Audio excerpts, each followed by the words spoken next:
Nous sommes le lundi 14 juillet, vous écoutez RFI, il est 16h en temps universel, 18h à Paris. Le journal en français facile. Diane Berger. Donald Trump, le président américain, se remobilise à sa manière pour l'Ukraine. Le pays en guerre contre la Russie va pouvoir recevoir de nouvelles livraisons d'armes. Certains sont satisfaits, d'autres plus dépités. On va écouter ensemble l'avis des habitants de Yaoundé. Paul Biya a annoncé son intention de se présenter pour un nouveau mandat à la tête du Cameroun. Et puis en football, il sera sans doute l'une des cartes maîtresses du jeu de l'AC Milan. Le club italien recrute Luka Modric, le Ballon d'Or 2018. Le journal en français facile. Le président américain avait promis une annonce importante sur la Russie et Donald Trump a reçu cet après-midi le patron de l'OTAN, Mark Rutte, à la Maison-Blanche. Bonjour Jeanne Bartoli. Bonjour Diane, bonjour à tous. Les deux hommes se sont exprimés à la sortie de leur réunion.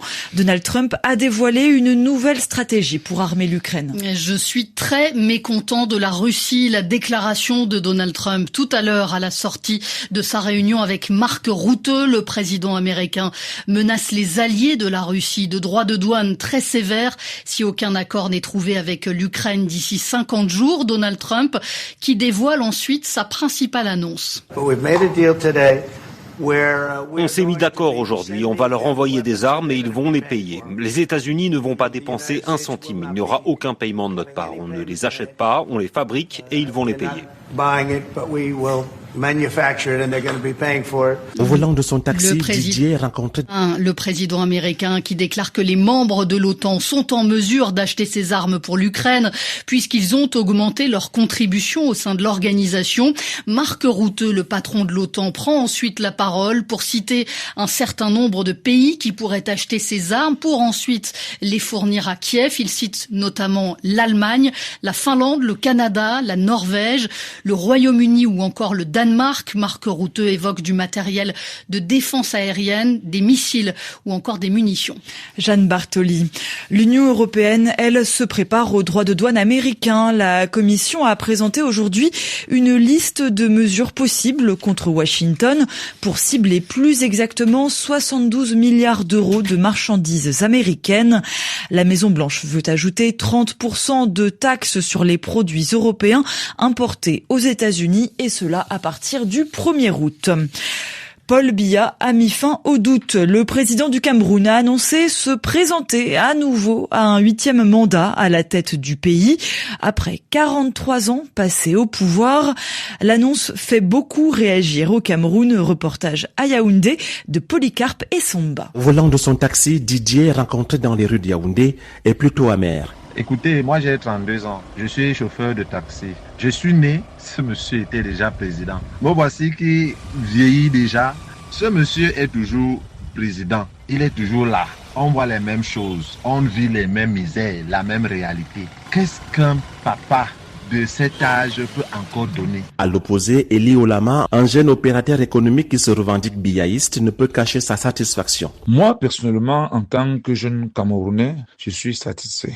Je suis à la tête d'une association de jeunes hommes d'affaires et nous espérions que le président de la République dise oui à nos différents appels. Et d'ailleurs, le 13 février, lors de son anniversaire, nous avons lancé un appel à toute la jeunesse du Cameroun que nous allons payer la caution du chef de l'État. Militant panafricaniste et coordonnateur d'un mouvement qui a appelé au retrait de Paul Biya de la vie publique, David Eboutou dit prendre acte, mais avec une petite pointe de regret. Écoutez, nous prenons acte au niveau de la société civile de cette candidature, bien que nous estimons que la fonction présidentielle demande un minimum de vitalité qui devrait aujourd'hui amener celui qui est à la tête d'un État comme l'État du Cameroun à se mouvoir un peu plus que ce que nous voyons aujourd'hui. À 92 ans, dont 43 déjà passés au pouvoir, Paul Biya brigue cette année un 8e mandat à la tête du Cameroun. Polycarpe Somba, Yaoundé, RFI. Gabin est Le Hamas accuse le Premier ministre israélien. Selon le mouvement islamiste palestinien, à l'origine de l'attaque terroriste du 7 octobre, c'est Benyamin Netanyahou qui refuse un accord de cessez-le-feu à Gaza. Les négociations patinent à Doha, au Qatar, les participants n'arrivant pas à trouver un terrain d'entente. À Gaza, les opérations militaires israéliennes, elles, continuent. Au moins 22 personnes ont été tuées ce lundi, selon la défense civile du territoire palestinien.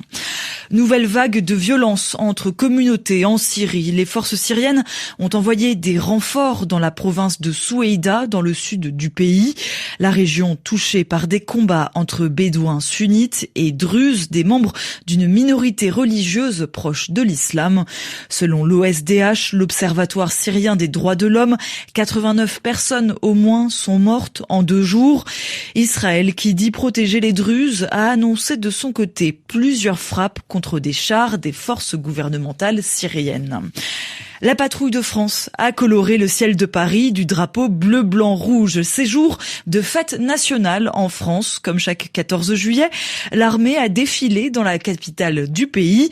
Près de 70 avions, 34 hélicoptères et plus de 5000 hommes et femmes ont défilé sur l'avenue des Champs-Élysées. Lou Ekal s'est rendu dans le public pour RFI. Gabin est venu de Calais avec sa famille pour assister au défilé militaire du 14 juillet et il a tout prévu. J'ai pris même un réussir pour bien voir, parce que je suis pas très grande. Donc Si lui et sa famille sont venus, ce n'est pas pour rien. Sa sœur Jeanne est venue voir spécialement quelqu'un. Le copain de Jeanne, voilà. C'est la première fois, il est sorti d'école l'année dernière à cette période-là et là il est sur son premier défilé. Parmi les spectateurs, il y a aussi des anciens, ceux qui quelques années plus tôt ont aussi foulé les Champs-Élysées un 14 juillet. C'est le cas de Franck, ancien pompier de Paris. C'était en 88, donc ça fait quelques années. Mais oui, ça marque une carrière, clairement, bien sûr. Et aujourd'hui, c'est son propre fils qui défile à Paris. Bon, là, je l'ai eu par téléphone, mais il avait l'air plutôt content, excité. Voilà. Mais sur les champs, ça arrive pas souvent sur une carrière. Donc, non, très fier, très fier. Marie-Ève, elle aussi, a son fils qui défile pour la première fois. Il est à Saint-Cyr et elle l'attend avec impatience. Lui, il est au 3e rang. Je le vois. Contente de l'avoir vu quand même. Bien sûr, mais ça passe tellement vite et en plus quand on a la bêtise de vouloir filmer en même temps. Pour rappel, plus de 5000 hommes et femmes défilent cette année sur les Champs-Élysées pour le 14 juillet. Lou Ekal. Pour l'Élysée, il a contribué à écrire l'histoire de la télévision française. Thierry Ardisson, animateur et producteur, est mort d'un cancer à l'âge de 76 ans. Surnommé l'homme en noir, il avait bousculé le petit écran à partir des années 1980, avec pour spécialité des interviews provocantes, parfois vulgaires et controversées. Un transfert de taille dans le monde du football. Le Ballon d'Or 2018, le Croate Luka Modric change de club. Après 13 ans passés au Real Madrid, le milieu de terrain de 39 ans rejoint l'AC Milan. Bonjour Anne Dufort-Cornillier. Bonjour Diane, bonjour à tous. Il ne lui reste plus que la visite médicale à passer maintenant. Et oui, il portera le numéro 14 avec l'AC Milan. Le nom de son prochain club était attendu depuis plusieurs semaines et c'est désormais officiel. Le vice-champion du monde et Ballon d'Or 2018 et le club italien l'ont annoncé cet après-midi sur Instagram. Arrivé libre du Real Madrid, l'international croate se dit très heureux de rejoindre l'AC Milan et de commencer un nouveau chapitre de sa carrière. Un contrat d'1 an avec une seconde saison en option. À 39 ans, le milieu de terrain s'apprête à découvrir un 5e et peut-être dernier championnat. Après le croate, le bosnien, l'anglais et l'espagnol. C'est donc une nouvelle histoire pour Luka Modric après la longue et belle série de 13 saisons avec le Real. Sans aucun doute, le club le plus important de sa vie. Avec 28 trophées remportés au total, 4 Ligas et 6 Ligues des Champions. Luka Modric, c'est la génération dorée du Real Madrid, aux côtés de Cristiano Ronaldo, Karim Benzema ou encore Toni Kroos. Vous l'aurez donc compris, l'AC Milan accueille une légende du football mondial qui n'a pas encore dit son dernier mot. Merci beaucoup Anne Dufort-Cornillier. Et puis avis aux passionnés d'Oum Kalsoum, nous diffusons ce soir sur RFI le concert hommage dédié à la chanteuse égyptienne organisé au Festival d'Avignon. C'est à écouter en direct sur notre antenne et sur Monte Carlo Doualiya à partir de 19h15. 16h40, temps universel. Pour l'instant, il est 16h10 TU, c'est la fin de ce journal en français facile. Vous pourrez le retrouver avec son script sur la page dédiée sur www.françaisfacile.rfi.fr. Merci de nous écouter.